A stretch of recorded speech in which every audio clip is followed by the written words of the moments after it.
My notes say good morning, but it is good evening, and welcome to the Township of Woolwich Special Council Budget Meeting on January 21st, 2025. We welcome everyone attending in person or watching via our YouTube channel. I'll start with a roll call of council. I, Mayor Johnson, present and chairing this meeting. Councillor Bryant. Present. Councillor Burgess. Present. Councillor Cadeau. Present. Councillor Grant. Present. Councillor Schwint. Present. Thank you. The land on which we live has been here from time immemorial, and Indigenous people, Naughton, also called the Attawandaron, the Haudenosaunee, and the Anishinaabe people who have lived here and cared for this land and who continue to share and steward this land with us. May we together learn to care for each other, our flora and fauna, and the land that sustains us. Are there any disclosures of pecuniary interest? Seeing none. We have two presentations this evening, one from the Elmira BIA and one from the St. Jacobs BIA. And so we will start with Elmira. And I welcome Dana Costello. Welcome.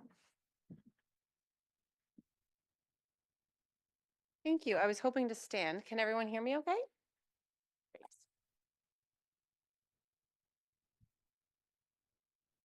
Great. Well, thank you so much for having me here tonight. I do want to first open by saying that last night we had our annual general meeting here in Chambers, and it went really well. We had some membership attend, and the membership did approve the budget that we reviewed with them. Tonight, I want to review with you some great work that the BIA did in 2024 and some things that we are looking to do in 2025. As usual, we did our 4-banner run in downtown Elmira. We hung our LED snowflakes downtown along with garland. And something new that we finalized this year was lighting only poles. We shuffled a few accessories around, a few banner arms around, and that allows us for better inventory management, planning for future decor, and also vendor communication, being able to tell them clearly where we want decor and when. We had Florist Terra take care of our annual flowering contract this year, and we also invested in new hanging baskets for the flowers. These are self-watering baskets, and it allows us to save on about 40% of watering expenses and labor. Moonlight Madness was a success in 2024. We had an audio system for the tree lighting ceremony, which was really helpful. We had more street entertainment. We expanded the Maple Taffy Station, and we had a new Santa and Mrs. Santa team that really worked out great. The Mrs. Santa was able to get the children to line up and see Santa in an orderly manner this year, so it was really nice. And here's some nice photos of the community enjoying that event. This event has grown year over year, and the community really looks forward to it. We get lots of questions on when it's happening every year, and we hope to see this event grow and continue on for many years to come. Yep. Gordon asked why there were no snacks here, by the way. Krista McVeigh serves on the Downtown Elmira BIA. She's also the owner of Home Hardware in Downtown Elmira. She headed up Bandstand Market this year. You know, the board and her personally, she really missed having that market downtown. So she made this project happen. The BIA donated $1,600 towards this initiative, and they're going to be hoping to expand it in 2025 from May to October. We also launched Faces of Your Town with the Observer. We co-sponsored each of these articles. It cost $406, and the BIA donated half of that money. And the hope was that we could just get more business exposure to the local community. We updated our logo. We wanted it to represent more of the downtown Elmira area, and we felt that the first version on the screen there just wasn't doing that. So we just changed the tagline to downtown. The CIP grants, that program went well this year. We gave away almost $18,000 in grant money. 2,500 of that came from council for the accessibility stream, so thank you very much for that.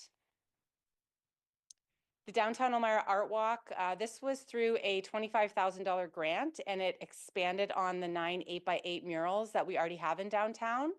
Now we get to market this as a 1 kilometer, 4-season, all outdoor, fully accessible art walk in downtown Elmira. It's also all digital. If you can't get out and experience it, visit downtownelmira.ca to kind of experience that for yourself. So what are we focusing on in 2025?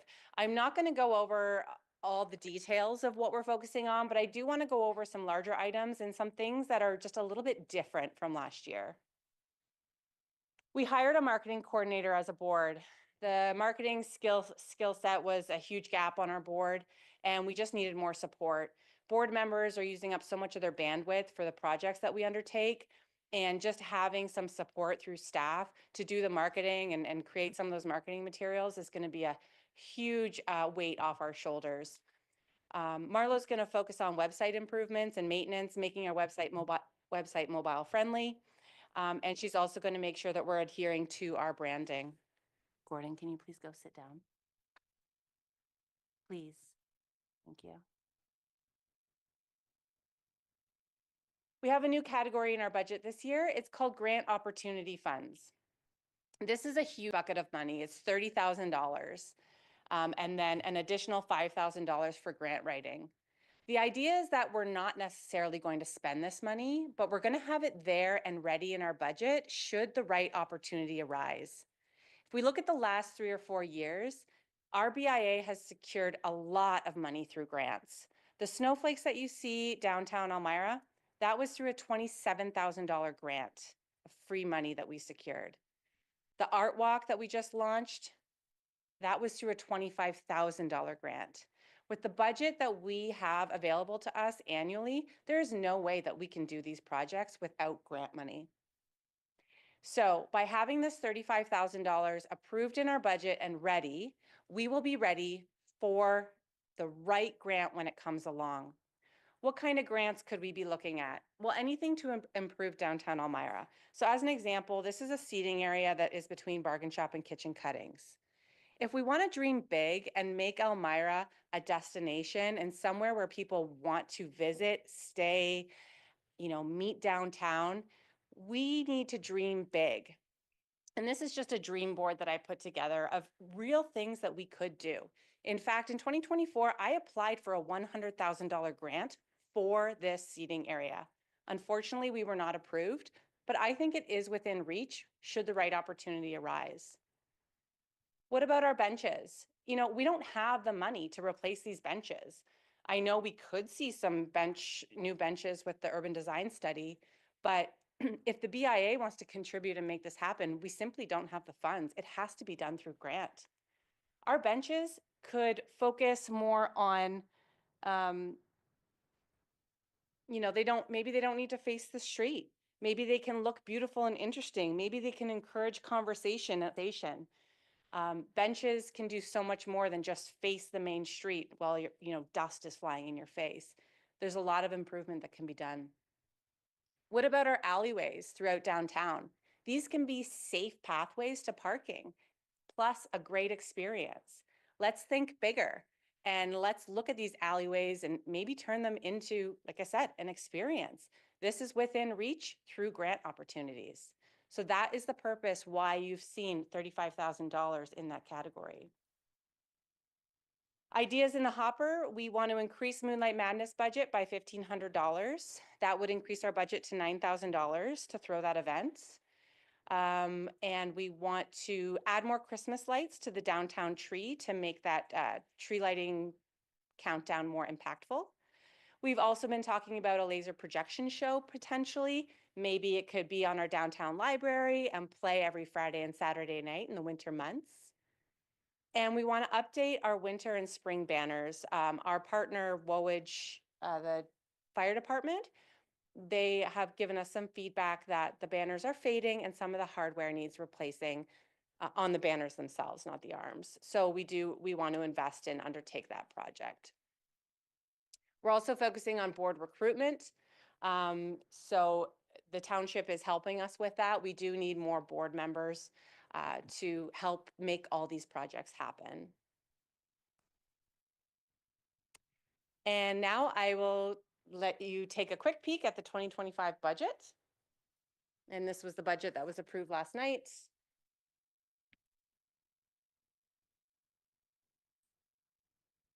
And should be in your packages if you have those in front of you.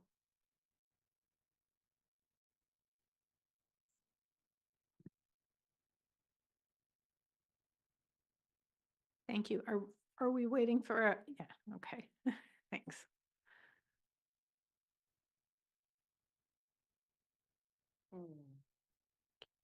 Can you make it fill the screen?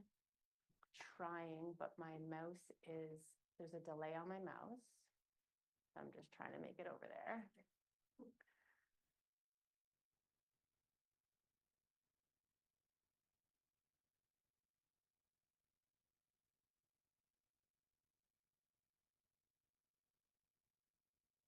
Okay, so what we're looking at here in 2025, we can see what was approved last night.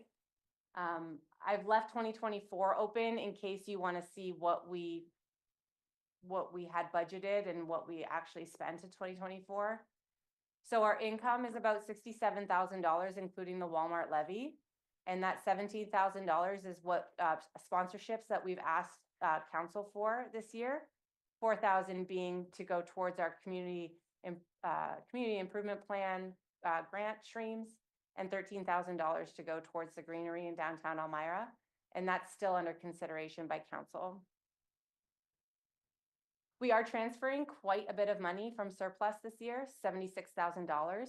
But again, keep in mind that a lot of the funds that we're putting on this budget this year may not necessarily be spent.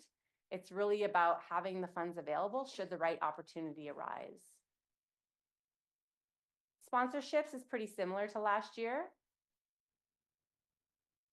Promotion and events up a little bit. We want to increase that Moonlight Madness budget. Advertising, we're budgeting about the same. Beautification is about the same.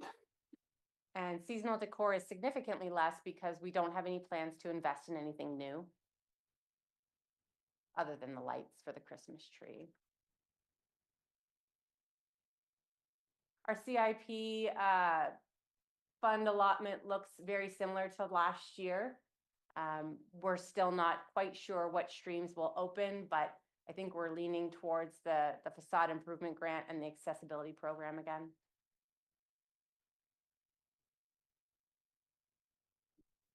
The major capital projects, this is where we are putting that $35,000 for the opportunity for grants. And our administration budget did go up because we hired the part-time marketing coordinator. That's the end of my presentation, and I'm happy to answer any questions you have. Thank you. Questions?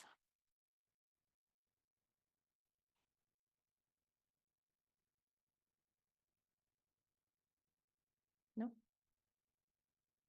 Okay. Thanks for the presentation. This will go into budget process, correct? Or, yeah. Sorry, Mayor Shantz. Two things. I think one thing that council could do is you could accept the budget now if you're ready to do that. The other thing is I put a memo on your agenda for tonight to go over the outstanding requests that are from both BIAs. So the other option you could do is listen to both BIAs and then go through the request and approve the budgets at that time, if that's what you'd like. I think, yeah. Okay, that sounds good. But we will hear the St. Jacobs presentation and then we'll talk about it and figure out where we go from there. Thanks.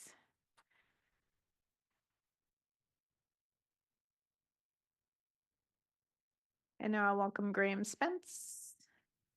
Well, I have two names here, Graham Spence and Dan Vandermolen, but I see one person. I'm on virtually, so There you Yeah, are. Graham is on I virtually. see that now. Thank yeah. you. Okay, welcome. Thank you very much.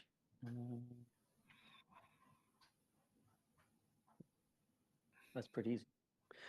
Thank you guys, everyone, for giving us the opportunity to speak here. Thank you. My name is Dan. I'm the chair of the BIA currently. Graham is our budget accountant.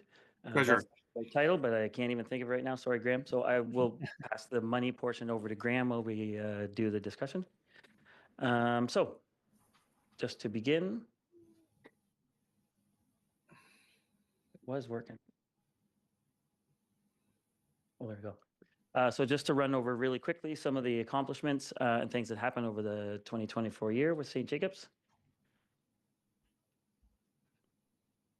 So Sparkles, these are so activities based outside that have happened here within St. Jacobs Village.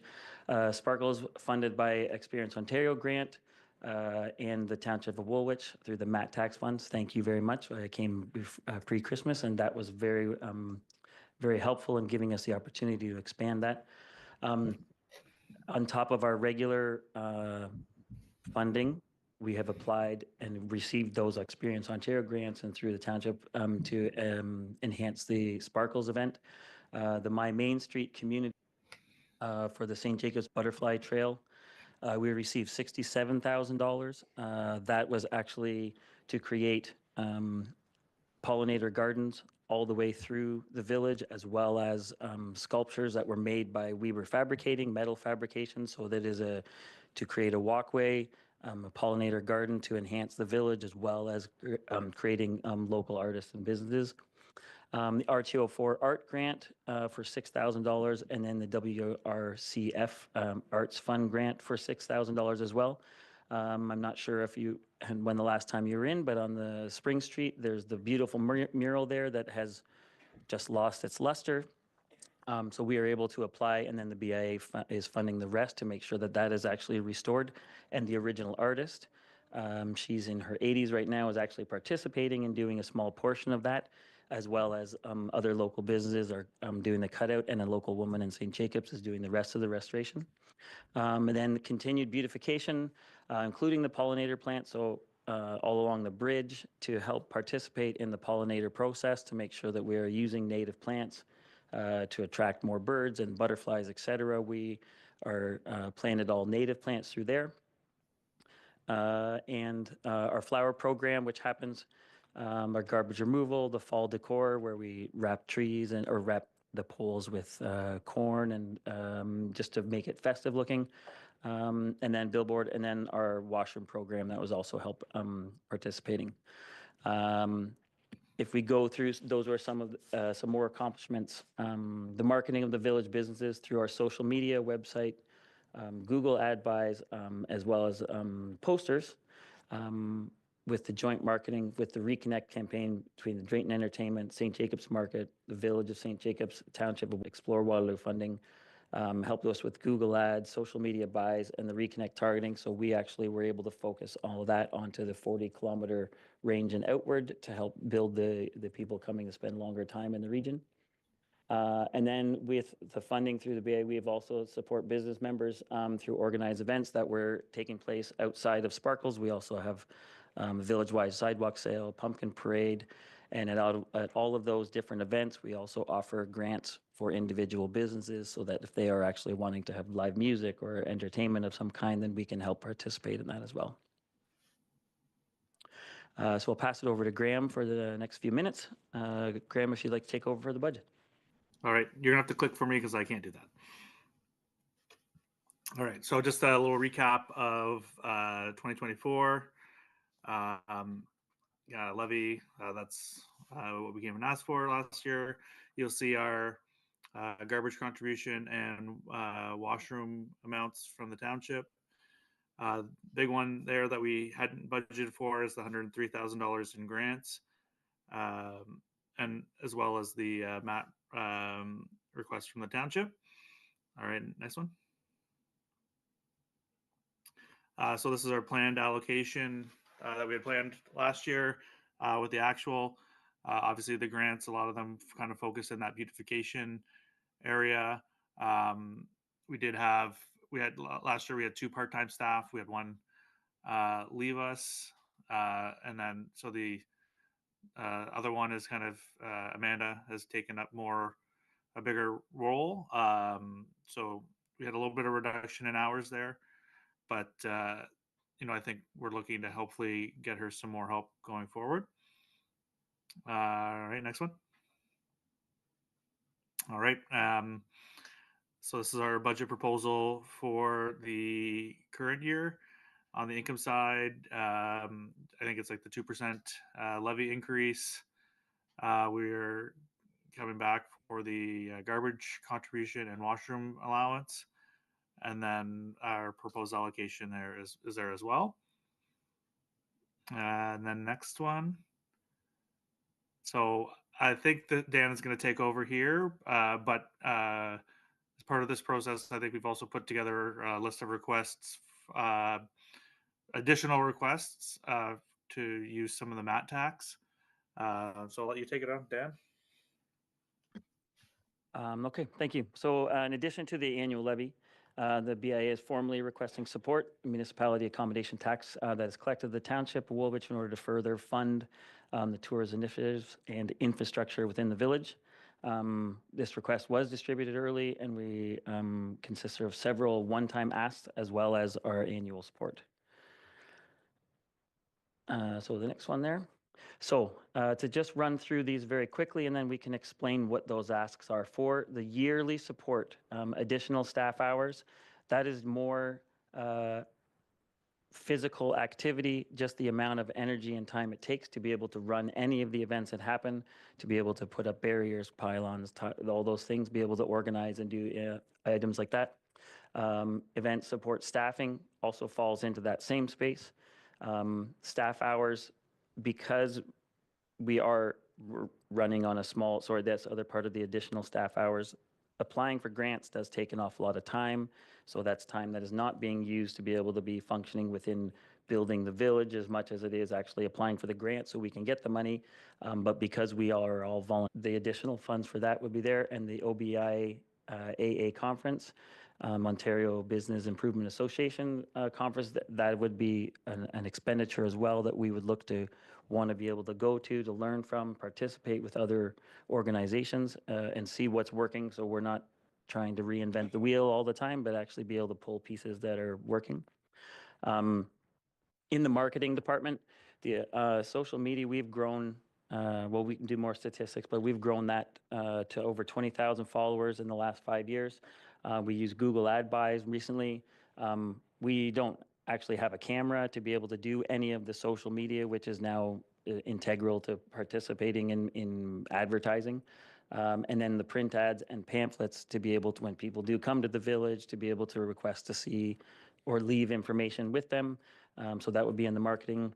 The events portion, the entertainment budget enhancement, the light maintenance, summer buskers and musicians. So those are pieces that are already participating and we are doing. However, on the proposed one-time asks, some of those would eliminate some of those requests on a yearly. Just as an example, for this year, $10,000 just to fix the lights that we have hanging, because over time, the amount of time and energy it costs to be able to get up on the buildings and down and restring and redo the lights and the clips that are broken. And so it's, regardless of how much there's always a maintenance piece, but the new in that one-time ask portion would eliminate that monthly, because that would be there's a company located in Waterloo that would actually give us warranty and be able to do all those pieces. Then beautification, remaining garbage pickup, and then allocated again to the events and to continue to build the village. So the one-time gemstone Christmas lights, I can go through. The electronic kiosk is an example of a way that we would like to be able to try and build the village. We have a number of businesses that are in the main street, but also out on the side streets.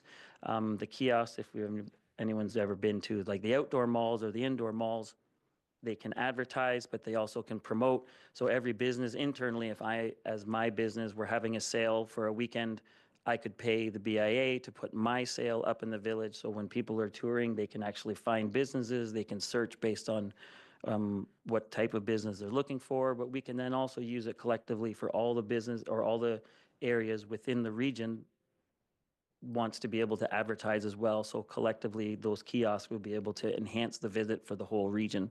People can see what's happening while they're here. And then the stone benches and reservoir planters. So we actually do not have really good posts in our village. Everything is all light posts, and it has a lot of wiring on it, and it's not, the Elmira posts are quite lovely. They're the concrete ones. They have really nice lighting stands on it. We just have plain street lights with posts that we can't do a whole lot with. So we do have planters, but they can't actually hold the reservoir planters unless we change the brackets or we put things on the ground. So the other problem is when you look through our village, there's nothing unifying it because we can't hang stuff on everything. So 3 posts will have something hanging, and then 4 won't, and then the next 5 will have one and don't, and that's just because the structure of the building. So we would like to create a way to make the village have a unified look rather than having little pieces sort of smattered through. So there. So this is more of a quick explanation, but we can go through, that is specific information about what the administration and the request would be for. I'll just do a quick read and then I'm happy to, I'll do that quickly. The BIA functions on a very active volunteer board member base, as well as one part-time staff, including budgeting, administrative duties, grant writing and management, answering visit emails, business engagement, event management, and marketing initiatives such as the website management, posters, etc. The BIA budgets approximately 20 to 25 hours per week in wages. As tourism events and marketing initiatives grow, as well as the partnerships with stakeholders, the need to increase hours and current staff and additional temporary staff as needed during events. So that's what we had touched on earlier. But the idea is with that MAT tax, because we are bringing people in, the goal would be have some flexible hours to be able to use those when we are using the larger events to bring people in so that we can actually enhance that. Allow us to better manage the increasing demands that tourism brings to the village, as well as alleviate the added stresses of necessary volunteer hours to the BIA board members, which also help to avoid the burnout, retention and engagement, and our much needed board members. I didn't write that part. I definitely agree with that part, but that wasn't written by me, just so you know. I'm not burnt out yet. An increased administrative budget would also allow for an increased support for data capture. Propulso cell tracking is something that we put our funds in to actually be able to see where people are coming from and actually get a good activity of how far they are coming from, where they're coming from, how long they're spending. But that, again, takes time. So in this space of picking up garbage, which actually did have to happen this year, our staff person was actually kind enough to collect garbage on her own, put it in her garage, and then wait because the pickup happened during our Sparkles event, which was super successful, and that was the thing. But the ability to do all the other administrative work as well as that is where we're looking for some help. The next one, please. So we don't need to read through all of this one. The proposed yearly support for events is just the fact that we are continually, so the BIA, just as a quick reference, the BIA allocates $25,000 annually to cover all of the events that we do, including Sparkles. 30,000 people a day coming into the village to be able to provide all the funding, the activities that are happening for doing all those things. 12,500 of that 25,000 is allocated to Sparkles. The rest is through grants, me coming to ask for help. So the enhancement would just be to be able to pay people and to be able to bring that to the next level and continue to grow the events that we have. And the other part is because half of our budget is allocated to just 2 weekends, and I know the goal is to be able to create more four-season and have more activity happening all through the year. Being able to enhance January, February, March, and April in the village is where we would want to focus some of our attention, and that's where some of that budget money would also be able to be used, which would help keep people in the area longer in those quieter times. So this is where the balance of funds come in because, as an example, the $10,000 for the maintenance of the holiday lighting. If the one-time ask would happen, that would eliminate that $10,000 a year that we are having to put in continually to maintain the lights. So that'll be the next piece. If we go to the next one. So marketing again, this is all volunteer, but we are capped at $25,000 a year for marketing. Not to go into the differences, but the Mercedes group, they had over $120,000 just in print advertising allowed for them in a year, and we do our entire budget for the whole village at $25,000. Different time, different scenario, we realize that, but the success of the village and what we are able to do on such little budget is due to the hard work and the skill level of the people that are on the board and that are putting their time and energy in. But not having our own camera to actually create high quality videos, not being able to have funds to be able to place ads in different locations is one of the things that is holding us back. So that is one of the areas that we would also like to look at growth. And the next one, please. So we discussed about the waste collection. And so if anyone has more questions about that later, I'm happy to help about that. We also had talked about the other part is the accessible washrooms. And we are very thankful to know that there is discussions happening to be able to fix that program or to be able to solve that. And they're close to resolution for that, but that is something that is critical to being able to move the village to a more sustainable model, because the way it was working, things were closed and open in random hours, and so we're hoping that we can get that accessible washroom plan solidified. Thank you.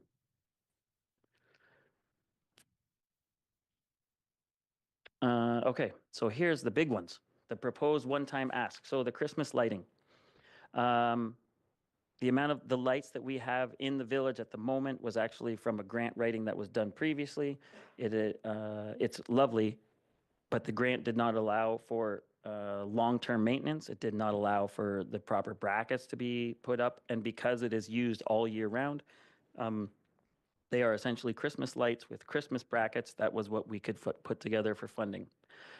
So we would like to be able to take everything down and be able to relight the village using the same thing, but with a business located in Waterloo that would give us a long-term warranty on all of the pieces, but they would also be able to provide us with the next level of lighting opportunities. So depending on the time of day or the color, temperature, all those pieces, those are all variations that we would be able to work with. The goal, though, the reason that it would be ideal is because once they're put in, there is next to no maintenance. So the upfront cost, rather than on a yearly over the course of the 10 years, which is how long their physical warranty would be, we would put $10,000 a year into that maintenance or an upfront fee where they warranty the entire amount. And then at the end, the only thing that would be cost is the BA. If there were any issues, we would have to cover the wages to do the work, but the physical property would be covered for the 10-year cycle. The flower and planter addition asked for bench enhancements at $50,000. We currently have a lovely mixture of things. The wooden ones are great, where we have put together, but that also costs us over $5,000 a year to be able to sand down and restain, to be able to make sure the clasps are working. Every time the wind blows one open, we have to replace it, and they just don't have the longevity. So it would be an upfront investment to something that would be able to last longer.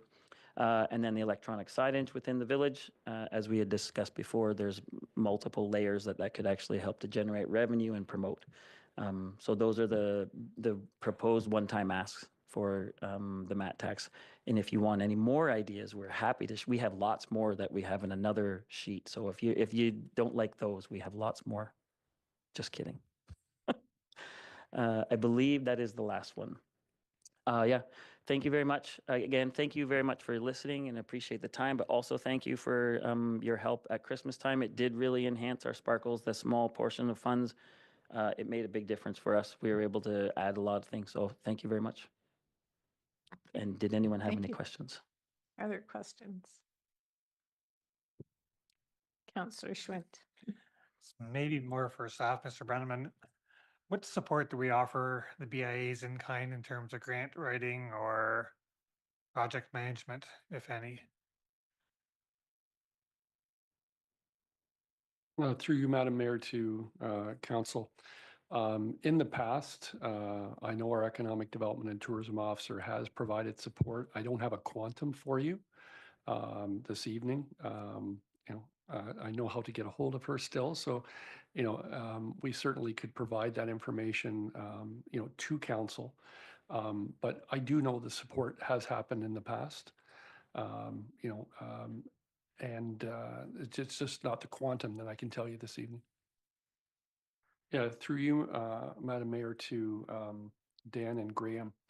And I guess for council's benefit, so two things. One, as you've noted in your presentation, our former Economic Development and Tourism Officer, Jenna DeBoer, was consulting with the BIA and others with respect to bringing back a report to council regarding the municipal accommodation tax and the use of that, because we expect that there will be other requests from the farmers market district and other groups, et cetera. And then, of course, council's aware, there's also work that staff have brought forward with respect to the implementation of the St. Jacobs brand audit and wayfinding signage project, et cetera. But with respect to these asks around the MAT tax, so while Jenna has gone on to other pastures, so to speak, to work, just for council's benefit, she agreed to continue on because she started the work in her current role at no additional cost to us, which was very kind. And talking with her this week, or connecting with her, my understanding is that a fulsome report regarding all of the asks related to the use of the municipal accommodation tax would be presented to council in the first committee of the whole meeting in March, which is March the 4th, I think it is. Certainly my recommendation, to council would be, again, separate from the budget with the MAT asks, is that I'd like council to not approve it in a piecemeal fashion. I think you need to see, all right, here's how much money we actually have in the municipal accommodation tax fund. Here's all the asks that have been received. And also, I think that'll give an opportunity also for staff to comment on alignment with the use of the MAT tax and support for the various initiatives. So that's one thing that I would like you to consider tonight. You have the budgets, but you also have a specific both ongoing and one-time asks with respect to the BIA budget for the MAT tax. The other thing is just more of a question to Dan and Graham. So today I had an on-site meeting with that business that you spoke about that's willing to, I guess I'll say, reactivate one of the primary spots that was always very accessible in St. Jacobs with respect to washroom. And just for council's benefit, this will also be coming forward as part of that report in terms of the asks for capital and operating dollars towards what I'll call this reinstitution of a long time really central washroom within St. Jacobs. Hopefully where we're in alignment is that if that happens, and we're hoping that we're hoping that it will. You're right. We're in the final stages of being able to bring something to council. I hope you would agree that we wouldn't. I don't think, based on my previous discussions again with one of your other board members, Craig Miller, I don't think the idea was ever, if we can get that central washroom reestablished, that we would still have the $10,000 separate grant as well. It would either be one or the other. Is that fair? Graham, are you okay? Yes, the intention from our understanding as well is that the new solution would be able to stop the past process so that it wouldn't be continuing that $10,000. Yes. Yeah, that's. Yeah, so I realize you don't have this proposed solution, except for what I've just said tonight, is it's something that staff is trying to work out with one of the central business owners in downtown St. Jacobs. It's doing a lot of good work in renovations, but it is a washroom facility, I can tell you on a preliminary basis, that was open a lot longer in terms of the hours of operation than some of the existing businesses, which was very helpful. And also the location was very helpful, with now St. Jacobs seeing a little bit slowly the reinstitution of bus tours. It's important that there also be a centrally located facility with good parking, to be able to handle some of the seniors tours and things like that that we had in the past. So all that to say, when we have the ask tonight from the St. Jacobs BIA, along with the fact that there will also be this other capital/operating request to reestablish some central located washrooms, which I would add would allow us to move away from having to, spend huge capital dollars on public washrooms being built by the municipality. We probably, hopefully, will be able to bring forward, hopefully, a very win-win situation.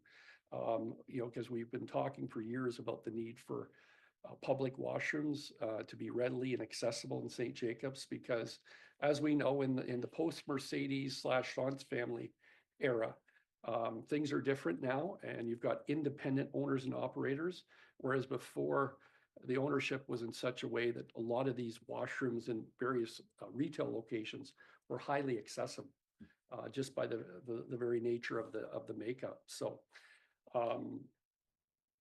as I said, with council's indulgence, staff's preference would be on the MAT task ask that we bring that back to council comprehensively at the first, along with all of the other asks that we'll be receiving. So I just wanted to bring that to the delegation's attention and also council in case they had any questions.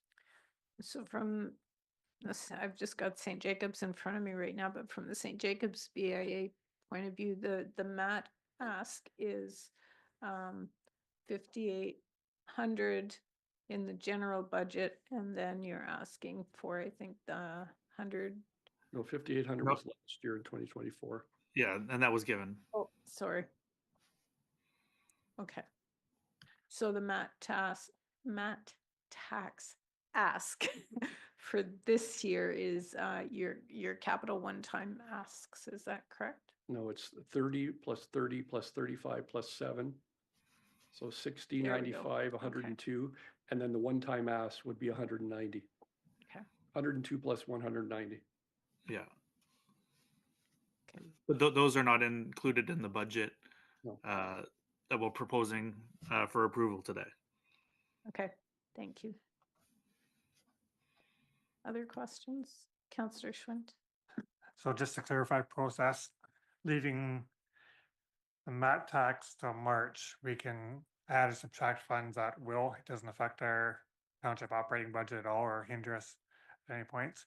And then for BIA's point of view, that still leaves enough time for a decision on the MAT tax that you can carry on with the activities.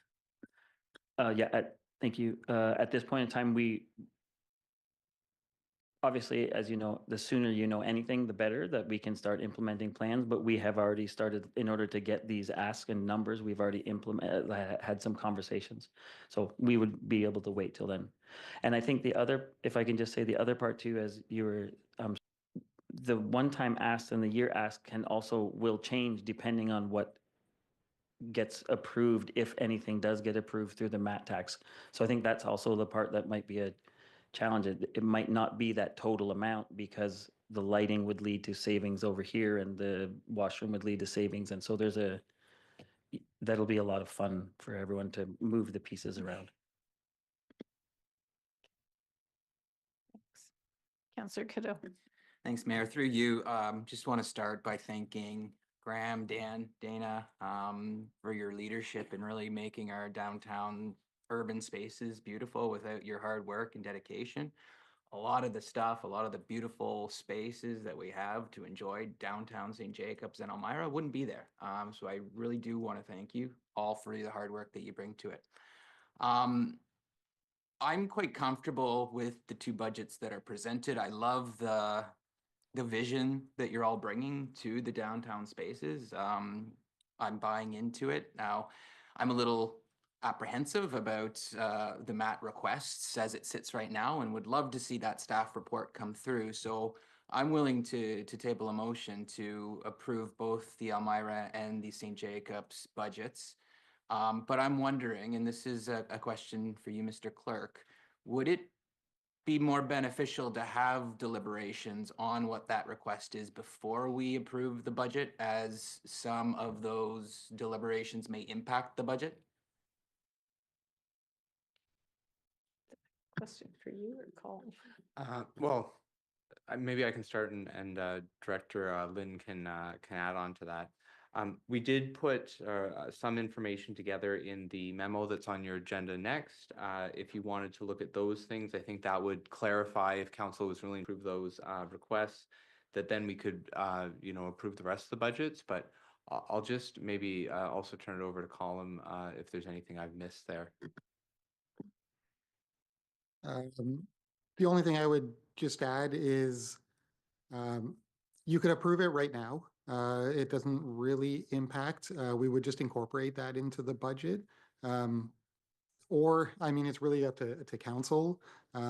We could also defer it till Thursday, for example, and look at it in totality.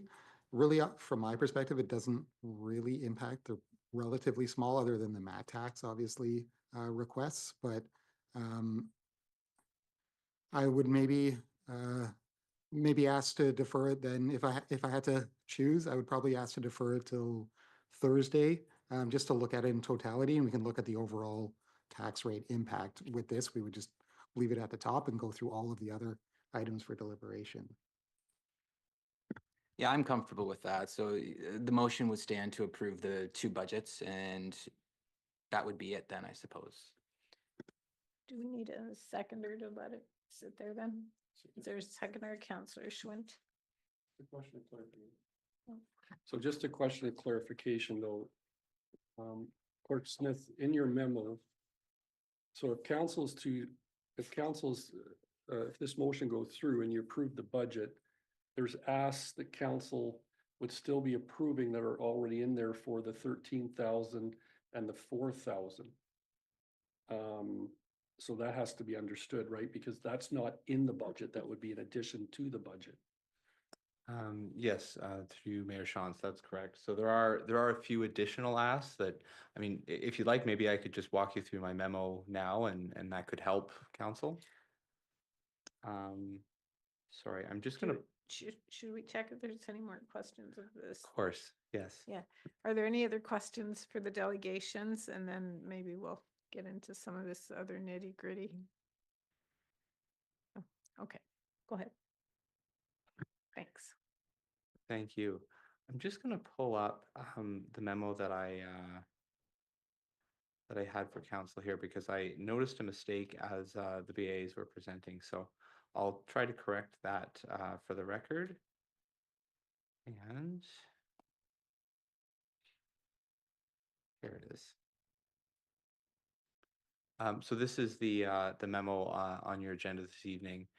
And I just noticed, so there are specific requests from both BIAs that impact the levy or possibly the Greening and Climate Reserve. So the Elmira BIA no longer is looking for weed control assistance. That was actually baked in the budget. So that's already there. So if council wanted to remove that, that would be a net decrease to the budget of $3,000. The community improvement plan for Elmira, though, wasn't included in the budget, so that would be an increase of $4,000. And then the Elmira greening planting initiative that they asked for, council did provide funding for them in 2024. We didn't include that automatically in the 2025 draft budget. The request is again for $13,000. And then there's just a note that would be an 8% on the tax levy, or it could also be paid out of the climate greening reserve. I think there was some discussion last year if that was possible. The error comes in for the St. Jacobs BIA, the garbage contribution. I think I was getting confused with the operating ask versus the MAT tax ask. So that $7,000 is the MAT tax ask, which, as Mr. Brenneman said, he recommended council defer until that was all dealt with together. So Right now in the budget, there is $6,000, and that is what the BA is requesting, although maybe I'll turn it over to Mr. Poupet. Maybe I have something, some extra comments. Yeah, just for a point of clarity then on the St. Jacobs BA garbage collection, there is already dollars contained in the IS operating budget for both St. Jacobs and Elmira. So I think it was an accurate reflection in the memo to assume that it would be a tax levy as opposed to a MAT tax ask, just given how it's historically been funded. But it's not separate then from your budget. It is part of our budget. It's Yes. included in our budget, so it would have tax implications. Councillor Cadeau. Is that getting double counted then? I'm just trying to figure out if they're requesting it, but it's already baked into our budget. Is there a duplication of effort? Is it double counted? Help me out. Through you, Mayor Shantz to Councillor Cadeau, it's an additional ask. So right now, we're covering about one garbage collection per week. St. Jacobs is requesting an additional collection, which you see the total amount being 13,000. And right now, I think we're showing 6,200 in the budget. So it'll be an increase of $6,800 to that line item for garbage collection in the downtown for St. Jacobs. And we pay to the Elmira BIA, we cover $6,000. So it was equitable is what it was. Previously, we never actually had garbage collection shown for St. Jacobs when it was under different care and control before the BIA was there. So that was just to sort of create some equitability between the BIAs. But it is a budget increase. I think MAT tax would be the tourist piece that is, as CAO Brenneman had indicated, to come back with the comprehensive report explaining that. But I think we're looking at the garbage collection piece being in addition to the levy, not a MAT tax piece.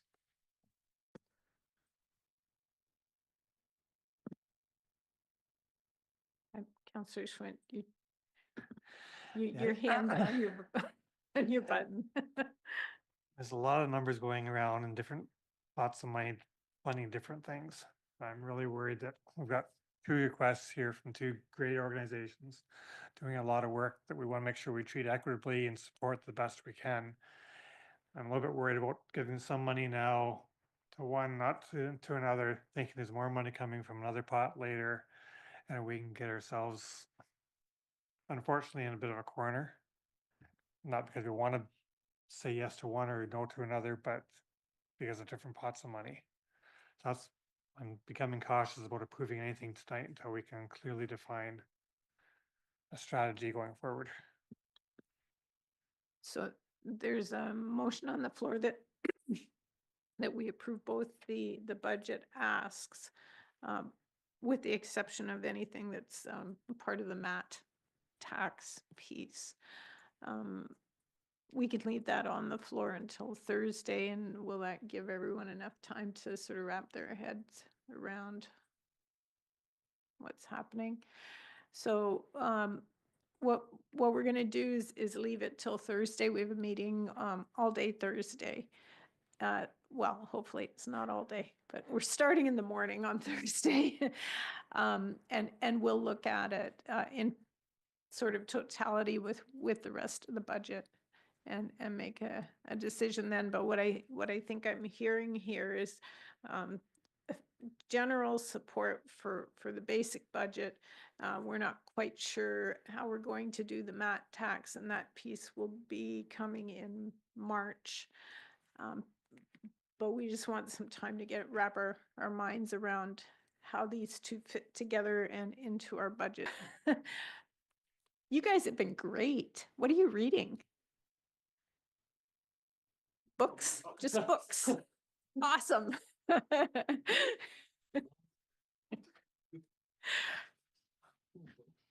Okay. Yeah, all right, come on up.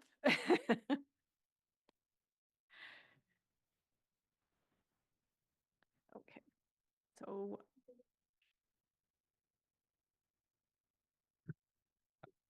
Through you, Mayor Shantz, procedurally, either a vote or deferral would be in order, unless the mover and council is willing to accept that as a direction.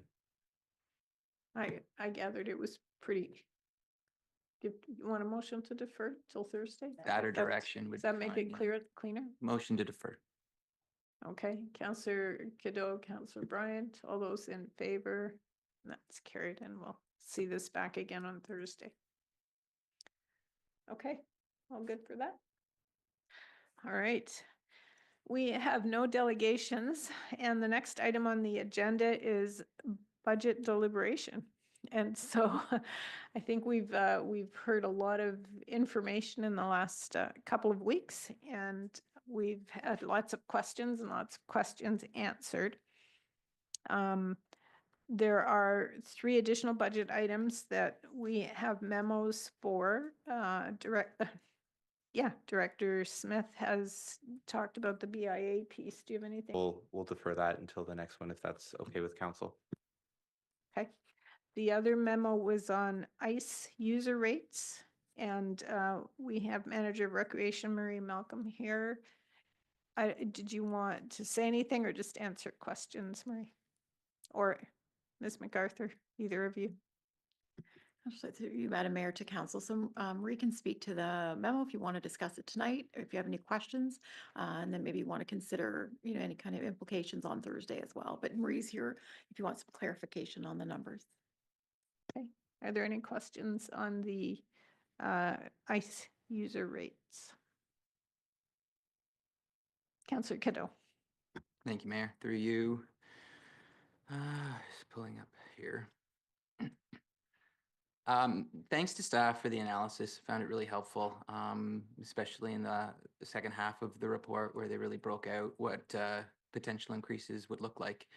I guess my question comes from the fact that we're only really looking at across the board increases, but I was wondering if we should consider lowering the subsidy percentage from 33.5 to say 30%, bringing it in line with Center Wellington, which is one of the lower ones, but not the lowest. North Dumfries is at 25%, so we certainly wouldn't, be the bottom there. But that could just increase some revenue, really targeting those sports groups that are using the primetime ice to a larger degree. So I noticed that no calculations were included in that, and I'm just wondering if you could take that back and maybe look at what that would do in terms of revenue for Thursday. Through you, Mayor Shantz, to Councilor Cadeau. Yes, I can definitely provide you those numbers for Thursday. Okay, thanks. Councillor Burgess. Through you, Mayor Shantz. You're suggesting here starting the change if we vote on something 2026, 2027 year. When do these user groups usually kind of put their budget together so that if it were changed earlier, would they have enough time? Through you, Mayor Shantz. Registration for these user groups start in April. So basically they have when the pre-approved rates were provided, they have all their increases. So I would say the year to their season starting, that's when they would be starting relooking at their budget for that following year.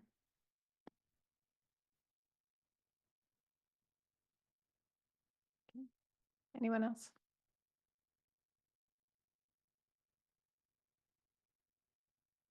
Okay. Do you want to leave this? I mean, we're going to start going into budget deliberation tonight yet, but we can set this aside for the time being and bring it in later, or we can deal with it now. Councillor Cadeau. Yeah, I think that piece of information would be important for me for the full context of any changes that we would be making to the ice rates. So I would like to defer that one until Thursday if possible. Okay, we'll bring that back Thursday. Okay, Technical Remediation Advisory Committee budget changes. Director Smith. Thank you, Mayor Shantz. I actually want to credit council for this one. This came from a question during our budget deliberations 2 weeks ago, I think. Council asked about the Technical Remediation Advisory Committee, what we call TRAC's budget. So I had a conversation with Lanxess, and they were acceptable to move the TRAC expenses and revenue to $49,500. That would allow staff to remove the $10,000 interfund transfer that would fund the gap there. The net levy impact of this change would be $0, but it would have some benefits, including accurately reflecting our expenses, showing Langston is paying for all costs related to track, and increasing clarity and public transparency. So if council is supportive of that, I'd be happy to do that for your revised budget. Moved by Councillor Grant, seconded by Councillor Bryant. All those in favor? And that was carried. Okay. Thank you. We also have a number of things sitting in the parking lot, and I'll ask Ms. Baumann to remind us what those are. Not a problem. Through you, Madam Mayor, to council, I'm only going to read off the things that have not been cleared off of it yet. And granted, these are some items that could come past the budget cycle. Future Equipment Reserve Fund, Councillor Schwint asked that consideration be given to having the fire equipment transition to a separate fire equipment reserve fund. Future budgets, Mayor Shantz requested that a future discussion occur that will address what future budget processes look like, specifically that council provides an earlier and clearer direction for staff, not only for the 2026 budget, but for future budgets as well. The water and wastewater budget report, Mayor Shantz requested that this report come before council, and she would like it to address A, how we got into this position that we are in, and B, what do we need to get to the bottom of the deficit increasing. Hot mix resurfacing debt, Councillor Schwint asked Director Poupé to work with Director Lynn to look into paying off this debenture and allocating it to an appropriate reserve fund and report back with their findings during the 2025 budget deliberations. Sunset Hills Estates Park Playground, this defer the installation of this amenity in the park in 2025 and bring a recommendation forward to council during the 2026 budget deliberations following public consultation. During this time, also to evaluate the DC background study to confirm whether DC funding can be utilized to advance an alternative project. Climate Action Fund, Councillor Schwint requested that a list of all expenditures, initiatives, and capital items come out of this account be brought back to council. Sugar King's permit revenue, Councillor Cadeau requested that staff bring back more information on increasing permit revenue, including the potential of alcohol sales. And temporary staff for financial software implementation, Councillor Schwint requested that staff provide more information on the impact of budgeting anticipated 2025 costs. And that is all. Okay, thank you. So we've got a lot of information in our heads and in our papers and presented to us. Staff have brought a budget with a total of 10% increase. We've talked about whether that the 7.5% of that is in the operating piece, and 2.5 is into reserves of some description that we have not yet really made a determination on how that split might happen. We've got two lists. We've got a list of items that staff have wrestled to get down to that 10%. And we have another list that they said we could use if we wanted to get down to a 2.5% operating. So I guess I'm in your hands as to how you want to proceed from here, but I would suggest maybe we need to start wrestling some of those things. And if there are items on either of those lists that you want to bring up for consideration one way or the other, why don't we start there? Unless someone else wants to start somewhere else, and then you can give it a try and we'll see where it goes. This is a tough stuff, guys. Councillor Schwint. So I'll start this one off by saying we're going to go through a process of adding and subtracting, mainly subtracting, I think. But, and I know in the past, the Director of Finance has always kept a tally of where we ended up so we could get the rate down to the 3 decimal places. My position going forward is I'm looking to have some cuts in this budget, but any savings I'd like to see moved over to reserve fund. So I'm not looking to change the tax rate increase. We depleted our reserves way too much last year.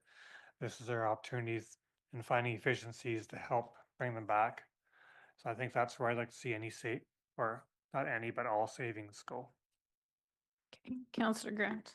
Thank you. Through you to the rest of council. I am also in the place where I would not like to see us go lower than the 10%. I agree with Councillor Schwint that any savings we do find need to go straight to reserves to kind of bolster those funds.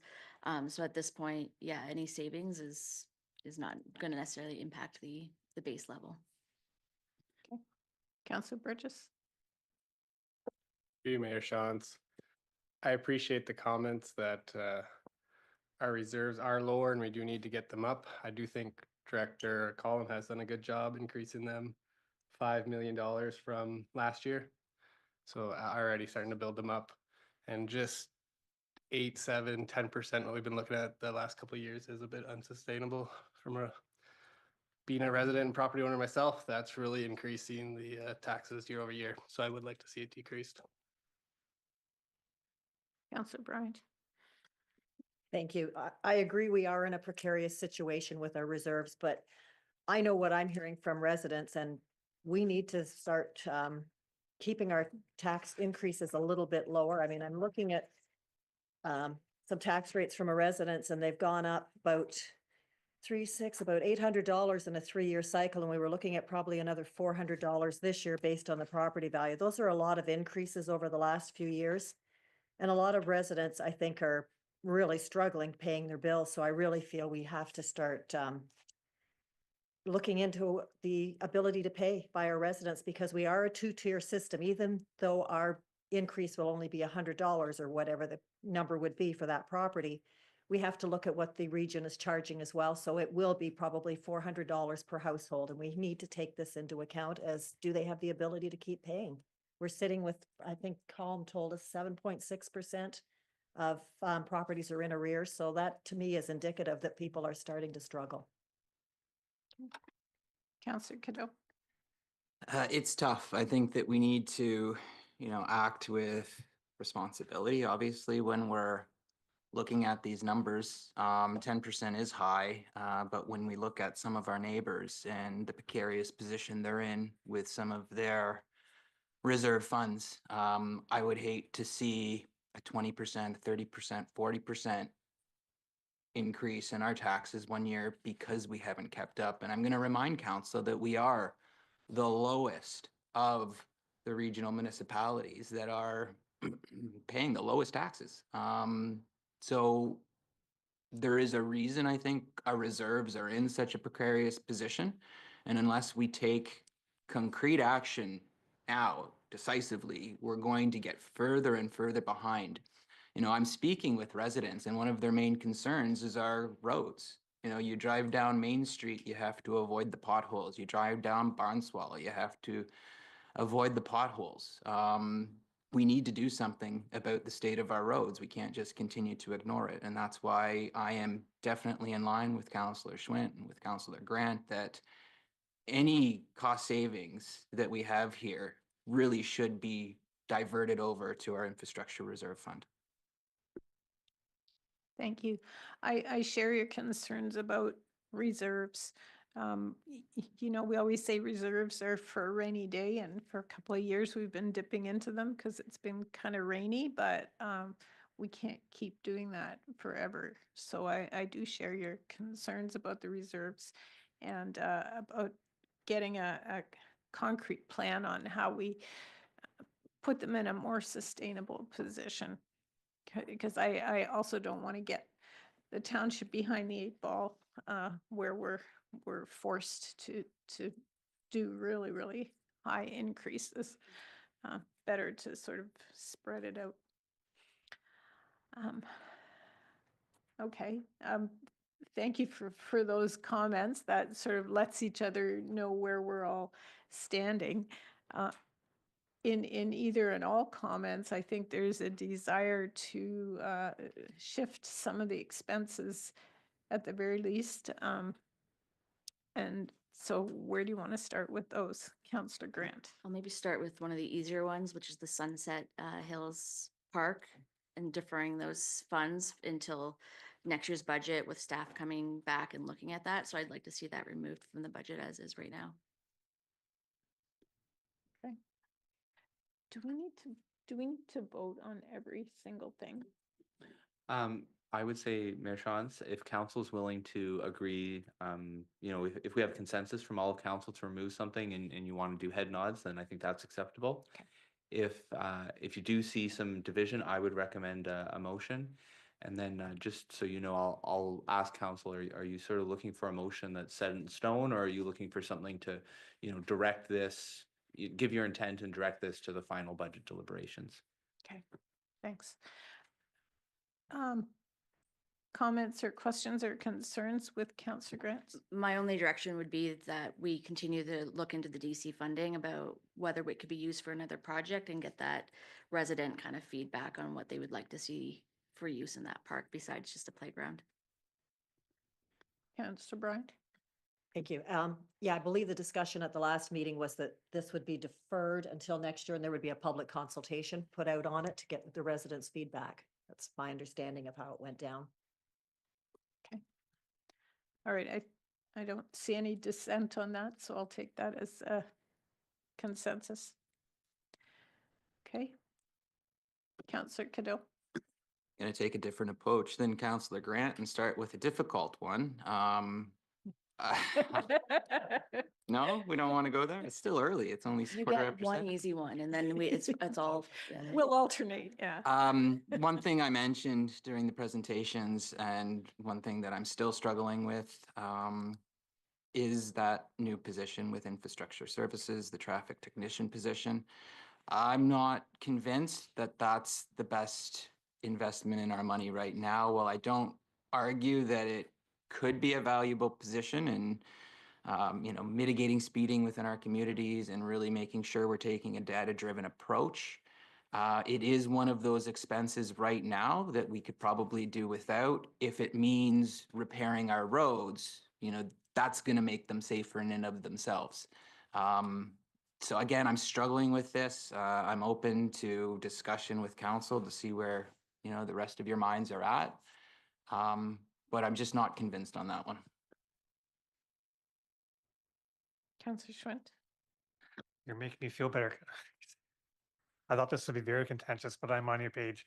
I think this is one thing that is in a nice to have category, not the need to have category in 2025. So I support removing it. Councillor Grant.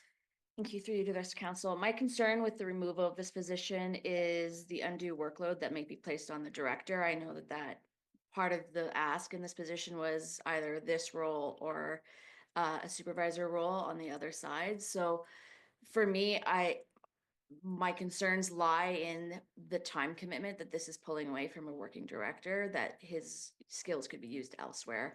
As this is a highly technical position, there's also that skill level that we may be having undue cost on consultants simply because we just lack the skills in doing those kind of traffic considerations. So this position I struggle with. If we were to remove it, I'd like us to see maybe looking at adding what was the role that I'll have to look at back of the binder, but there was an alternative option. Manager of engineering, yeah, it was the other one, which I know may not be super popular amongst council, but my concern there is more that the ask upon the director role and that this department is struggling to a degree with managing their workload. Councillor Cadeau.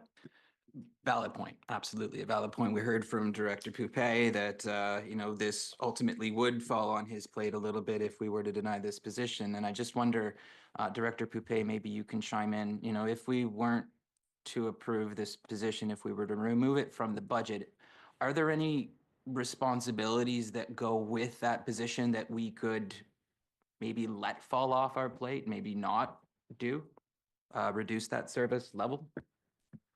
Yeah, through you, Mayor Shantz, Councillor Cadeau, and the rest of council. It's in here because it is an important position. I think make that clear. I think it is something that is it is escalated as far as the public goes. I think council would say that they hear that certainly through election time. It's a hot button item, and it's one that we struggle with. And I think I've shared that throughout this budget deliberations, but I think it's worth reiterating is that it's an expertise that we do not have in Woolwich. I think that's important to note. I think we have managed rather well. We've been able to initiate a policy or procedure, I guess it would be, for traffic calming.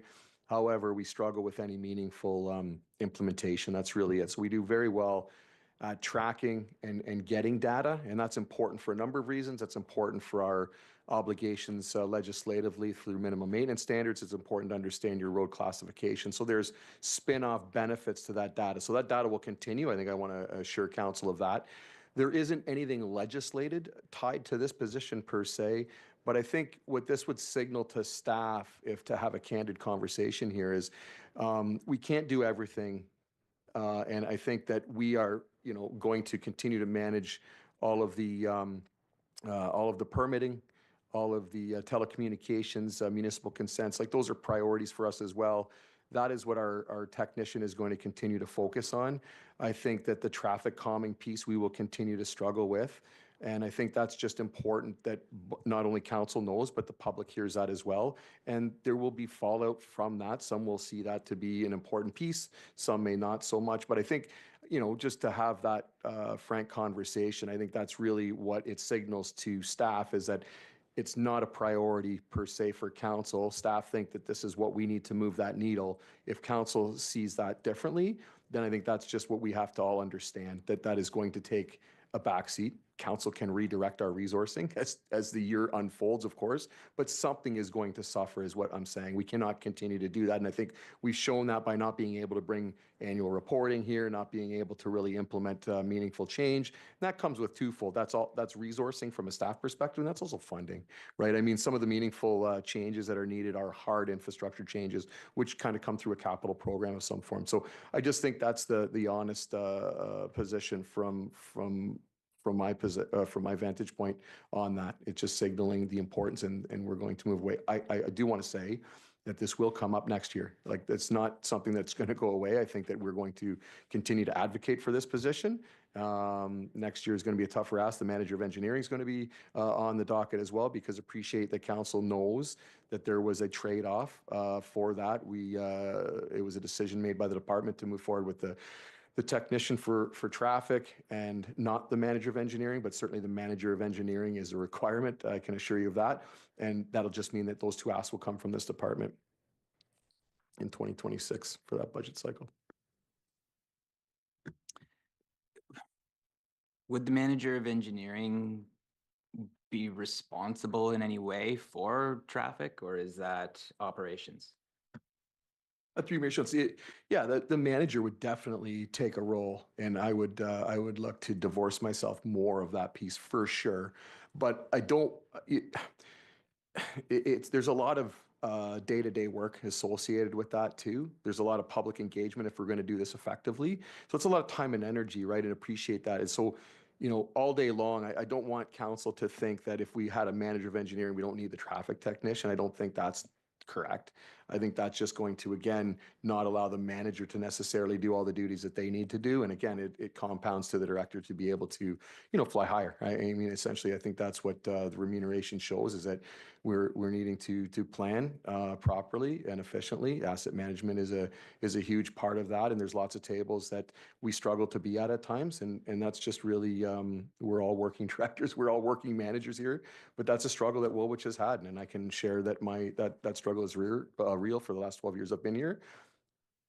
But I also appreciate it's a council decision. There's lots of needs. So as long as we're having that frank and open dialogue, I think that's the important piece. But the manager would certainly help. There's no question about that. But I wouldn't want it viewed as if the manager's here, then the technician's not required. I don't think that's true. But probably could affect a little more change than we are today, for sure.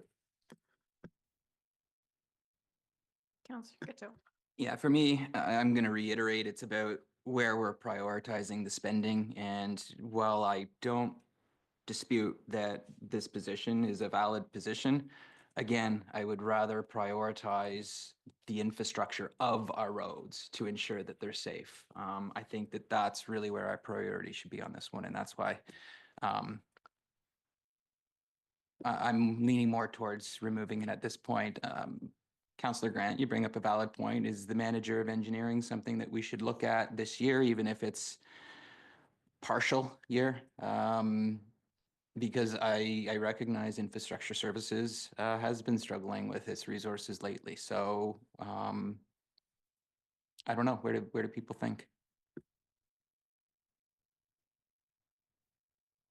Councillor Schwint. Yep, hearing all the points, I'm still on the same page as you, Councillor Cadeau, that we can't do that position now.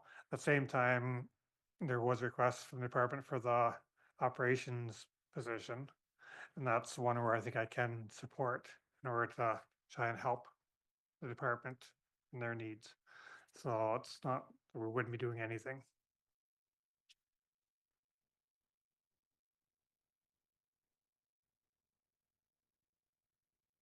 Councillor Grant. Thank you. Through you to Rest Council. I do think too that we need to look at the traffic technician position also from a policy standpoint and our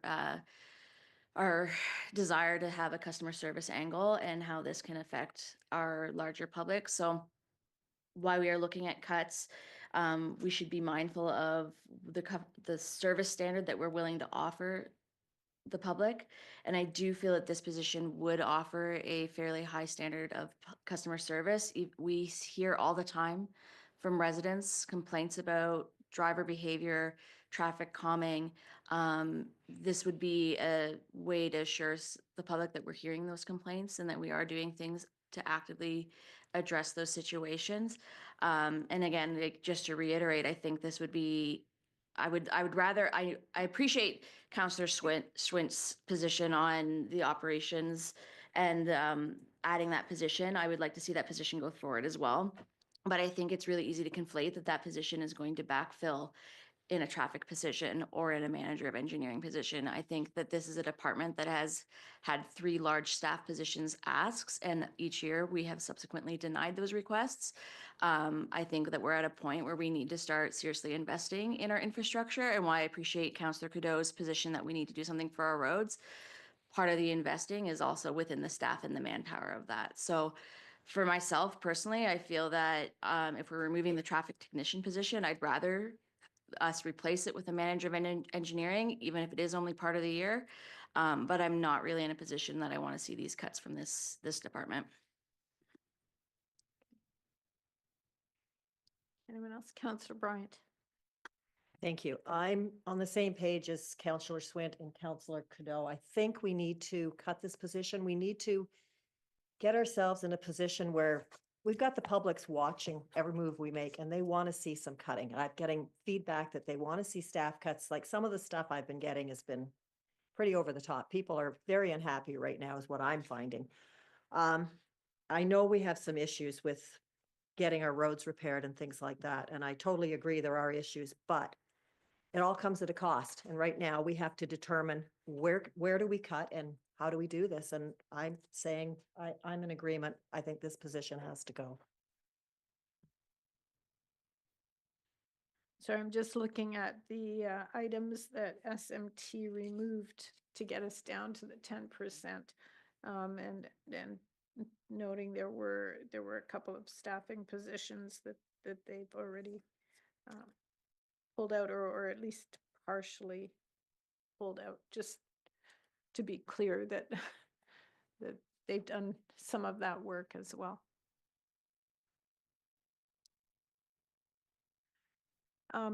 I think that this would be something we would want to vote on if you're ready to have a vote. If someone wants to make a motion, I don't think we have consensus. So, okay, Councillor Bryant, Councillor Cadeau, any further discussion? All those in favor? Yeah, sorry.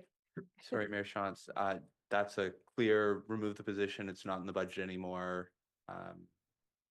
It would be required to for council to have a motion of reconsideration to change that, is what I'm hearing, I think.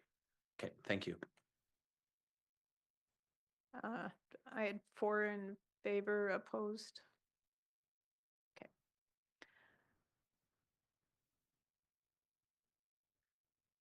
Anything? Yeah, Mr. Poupet. Just Director. point of clarity, maybe from council's through you, Mayor Shantz to council then, with the removal of the position, it is in the budget currently. So just, I think staff would appreciate direction. Does that come out of the budget or does that stay? And as was being discussed, is that being applied to a reserve fund of some form? That's all I think from a point of clarity perspective, because it is in there now. It's not an add. It's either a subtraction or stays, and then you can decide how you want to deal with it. Director Lynn, how do you want to handle that? Through you, Mayor Shantz to council, my recommendation would be to kind of track this total savings amount. And then I would recommend that council kind of have a separate vote then on what to do with those savings. So just throwing out numbers. So that one was, I believe we had in there for 90,000 for the traffic technician position. It saved 0.5% or 0.56% on the tax levy. Saying we get down to 200,000, for example, then I would have a separate discussion and deliberation on what to do with that 200,000, whether it be applied to the tax rate, a proportion of it, or to reserve funds, rather than have to make a blanket decision right now. Okay, seems reasonable. Thank you.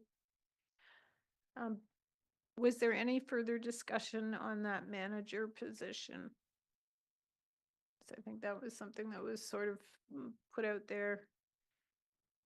Not seeing any uptake on that. Councillor Cadeau. Maybe Director Poupet can bring something forward Thursday as to what that may look like if we were to fund it, say, beginning June 1. Director Poupet. Yeah, through you, Mayor Shantz, Councillor Cadeau certainly can provide what that cost would be and what that could look like in a budget impact scenario. Yeah. I wouldn't propose any kind of memorandum or anything, but just the information on the dollars. Director Lynn. Just to add to that from Director Poupet, so that would be an in-year savings. It would be a savings in 2025 if we did do, say, a June 1, but it would then have an annualized impact in future years of exactly what we were showing here. So we would have just this year's savings, but then you're increasing the budget in the following year once we have the full cost in there. We would start the year with a percentage increase. Councillor Burgess, still in this one? Yeah. Just want to chime in to Mr. Cadeau's comment. We do have the manager of engineering role on the initial sheet where it was taken out, so you can see the cost of the position there at the 72,000 if we were to bring it back in. Okay, I'm not seeing that. Is that in attachment 4? Yeah. Oh, there it is. Yep, thanks.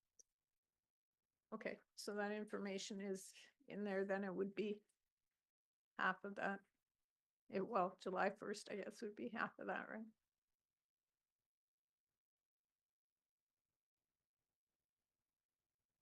No, probably not. Right. Yeah, Colin. Through you, Mayor Shantz, just for a point of clarification, because that dollar amount, it looks low. What it is because a portion of that position would be funded by utility rates. So that's the tax supported portion of it. If council was to vote to put it back in, there would also be another component, and I'm just off the top of my head, somewhere around the $50,000 range, maybe $40,000 on top of that on the utility rate side for the water and wastewater that we would then have to incorporate into the water and wastewater budgets. Yeah. So David just wants to make sure that there's council consensus on getting that information back. No, you've no interest. Okay. Okay. I'm comfortable with the information that's in front That's of me and what I've heard, that I don't really need the additional information. So thanks to Councillor Burgess for pointing that out. Yep. Okay. Thanks.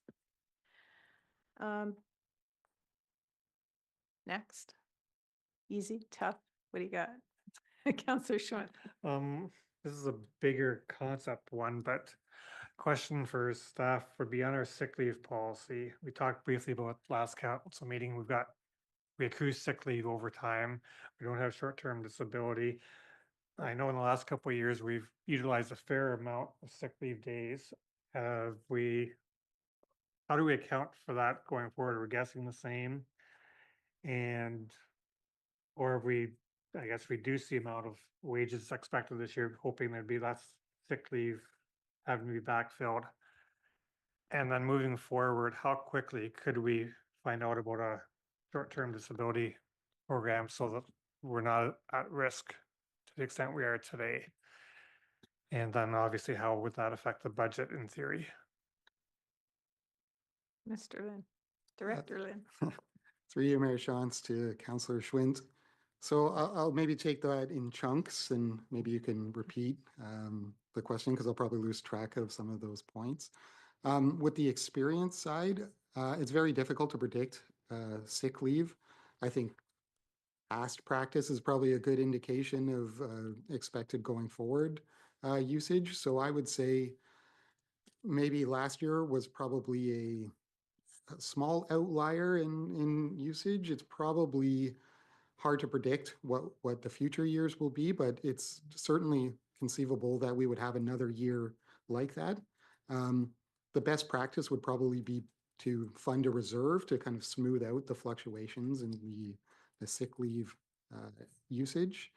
To the second part about the short-term disability, we will be coming back to council on some kind of an analysis on that short-term disability piece.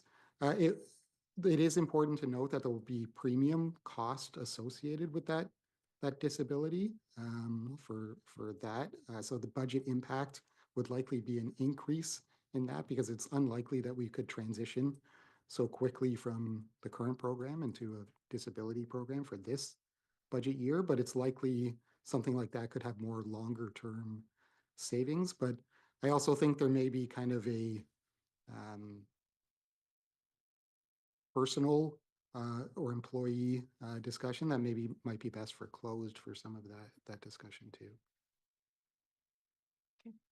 That's one follow-up would be if we decide to proceed that way, pick a month this year in August, for example, council can go ahead and make that unbudgeted allocation and fund it from reserves if we happen to choose to go that way. We're not bound to wait till next year, I guess is what I'm asking. Through you, Mayor Shantz, to Councillor Schwint. So we don't have an HR contingency reserve. That's one of the issues with funding it through kind of a reserve. We would ideally like to set up an HR contingency reserve in order to fund it, but we would probably use operating contingency then right now. Okay.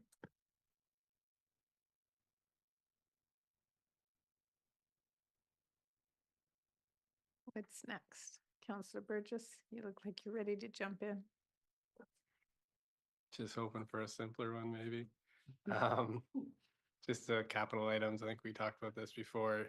A bunch of heat pumps were being installed in all the fire stations, and I think we were looking at just cutting out the one from Conestoga since it recently already had changes done to it. So just want to get feedback on removing that. I think it was around 30,000. Okay. Is there consensus on that? Okay. Good. Thanks for the easy one.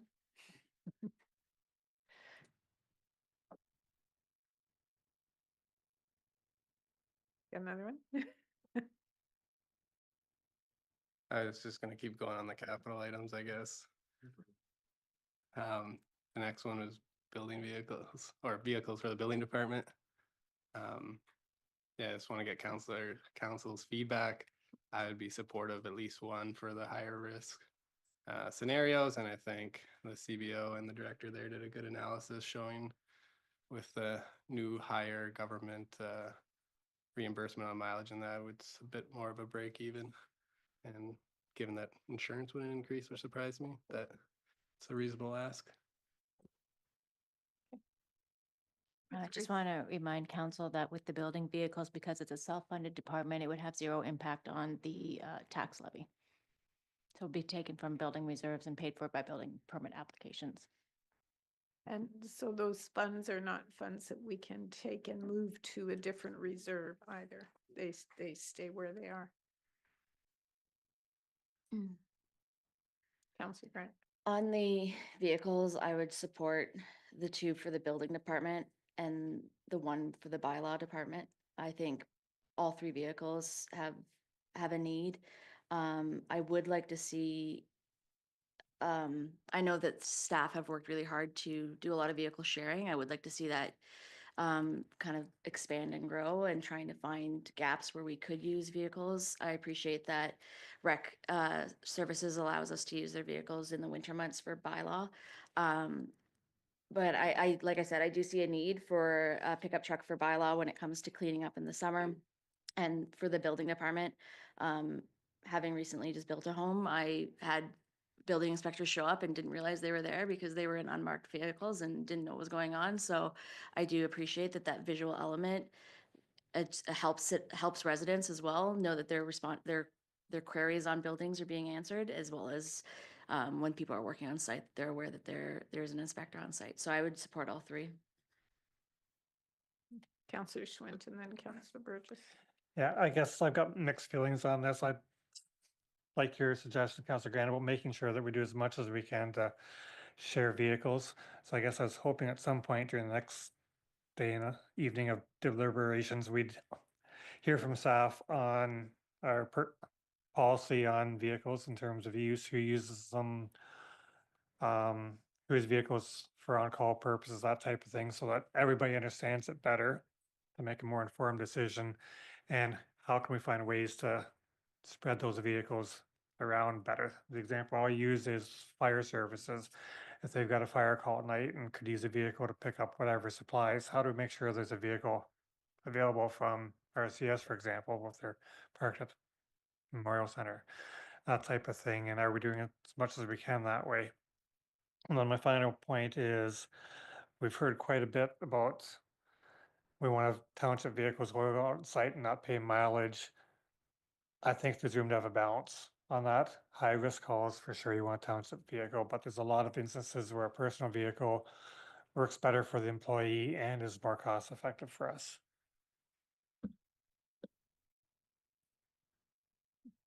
Councillor Grant.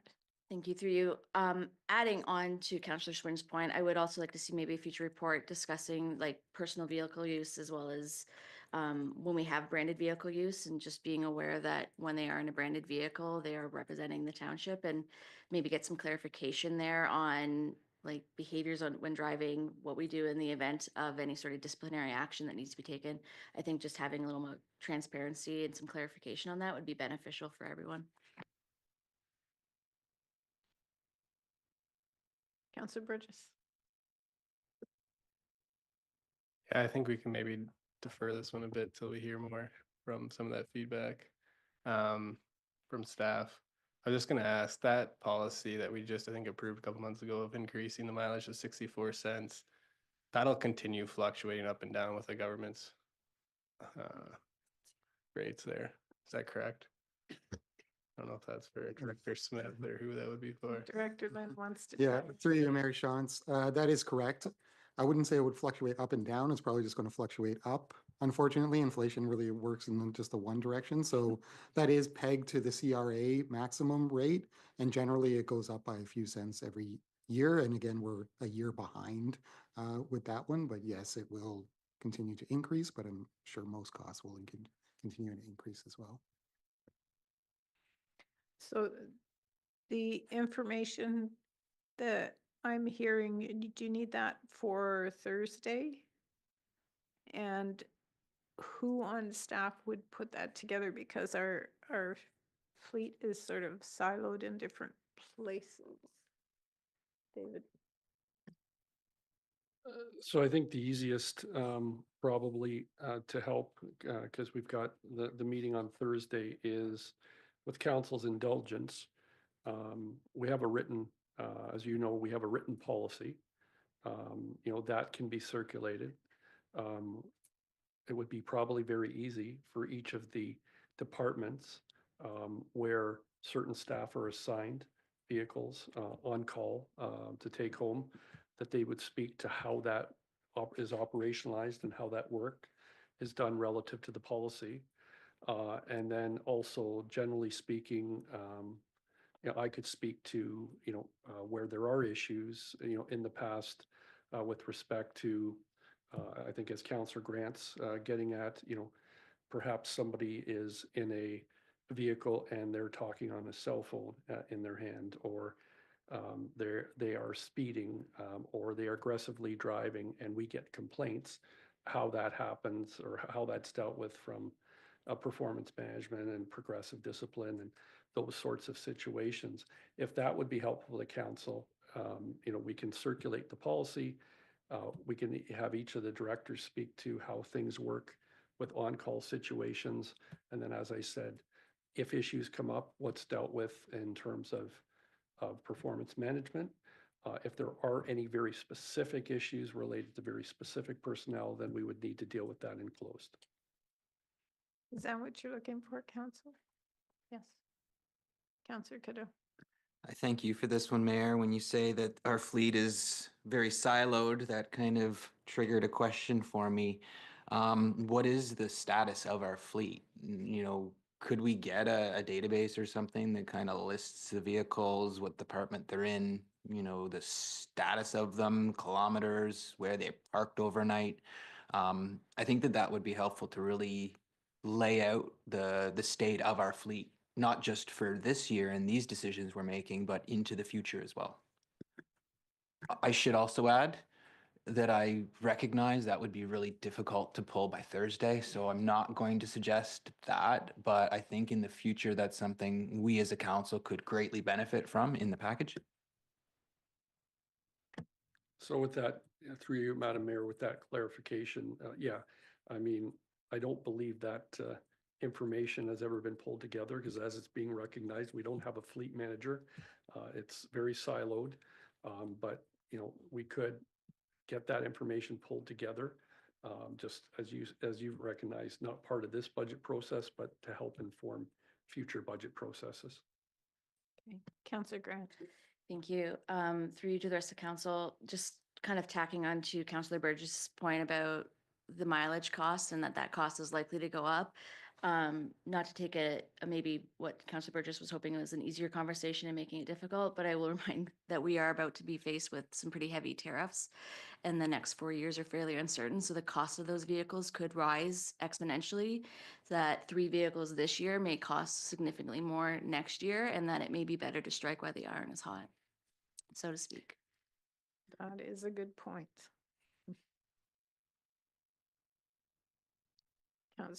And to that good point, if we're purchasing these vehicles, would we be able to make a purchase before February 1, or is it going to be a build that takes several months?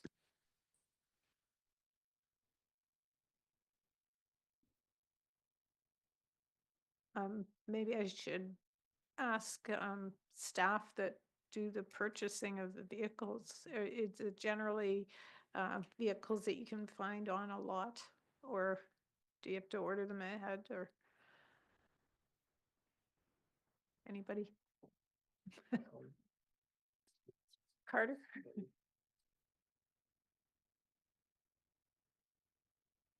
Hi, to you to council, through you, Mayor to council. Majority of the vehicles in our fleet would be custom order. About the only thing that we're buying off of a lot is a pickup truck, even with that, because special requirements of those pickup trucks, when we do purchase them, we are adding to those items as well. We're either putting a lift tailgate or other items to those pickup trucks. So a small portion of our fleet can be purchased off of a lot. Otherwise, the majority are special order. Okay, Councillor Grant.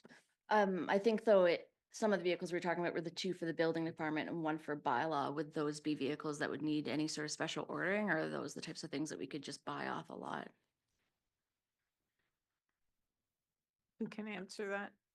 For the building vehicles, they would just be a regular vehicle. It would just be for their use to sites. Okay. Councillor Director Smith. Thank you, Mayor Shawns. That's the same answer with bylaw enforcement. There are vehicles off the lot. We put our safety lights on and our decals after that. Councillor Cato. I'm comfortable with the vehicle purchases. I think that it is a good investment given the analysis done on the mileage. And so, yeah, I'm happy to leave them in. Councillor Grant. Okay. Sure, we'll make it a motion. We'll make it a motion. Any further discussion? Director Smith, I can Sorry. make you a councillor, yeah. Sorry, Mayor Shawns, I'm probably slow. I just wanted to clarify that's both building department and bylaw department. Is that the mover? Thank you. Okay, all those in favor? Opposed? That's defeated. So I would ask for clarification then. Are you defeating, like you don't want any vehicles purchased, or Councillor Burgess? If I can just maybe speak on behalf of those who said no, I think we just want further discussion on how the vehicles are being used. Basically, vote on each one individually, possibly in the future when we get more info. Can we still do that on Thursday? Okay. It'll come back Thursday. Okay. So Commissioners, I'm not sure how far you want this conversation to go with the agenda for tonight. At what point were you thinking of going to close? Just make sure we got information. Thinking shortly around 8 for closed, if, yeah. So it's 10 to 8 now. We can go into closed whenever council is ready. If you've got a couple other easy ones on your mind, we can deal with those. Councillor Burgess. I got one last capital item I want to talk about. Barry's not here, but he had mentioned they were looking at converting the phone plans to 3 years, and I just think that would be valuable. Right now, we're on a 2-year contract, and phones are super expensive, and turning those over every 2 years is a large expense. I know electronics, there's a $50,000 line item. I don't know if that's laptops versus phones or whatnot, but I think we should look at switching that this year. Through you, Mayor Shawns. So yes, we are looking at that right now. There's a few things that I guess I'll add. So on the IT capital, that's all computer hardware. It's not phones. We've had preliminary discussions on what our new cell phone plan would look like as we go through the rates and things like that. I expect there'll be some savings once we roll over into that new plan. I don't have those numbers yet, unfortunately, and I don't expect we'll be able to have them for budget. There's a lot of work still to do on the phone transition plan. Just for some context, we have some phones that we bought on a contract, so we won't be able to transfer all of our phones at the same time, and there's some other details that we have to work out. But it's definitely something we're looking at. And then the other point is that while we did, our cell phone plan offered a 2-year renewal that you could buy a new phone every 2 years. We didn't always take that. So if someone still had a perfectly fine working cell phone, we wouldn't just replace it and return it or recycle it just because it was at that 2-year mark. Many staff did actually go longer than that. So from a policy perspective, we're looking at that. From a savings perspective, I won't have any numbers, I don't think, for you for this budget. Yeah, that's fine. If there's no exact numbers that we put in the budget, any savings that comes out at the end of the year, great. We can add it to reserves or contingency or wherever. But as long as if council's open to it, just providing direction that we look at making that switch over. Yeah, I'm seeing nods. Okay. All right. Do you want to do a motion to go into closed now, or is there anything else in open before Thursday that you want information on, or anything before we meet Thursday?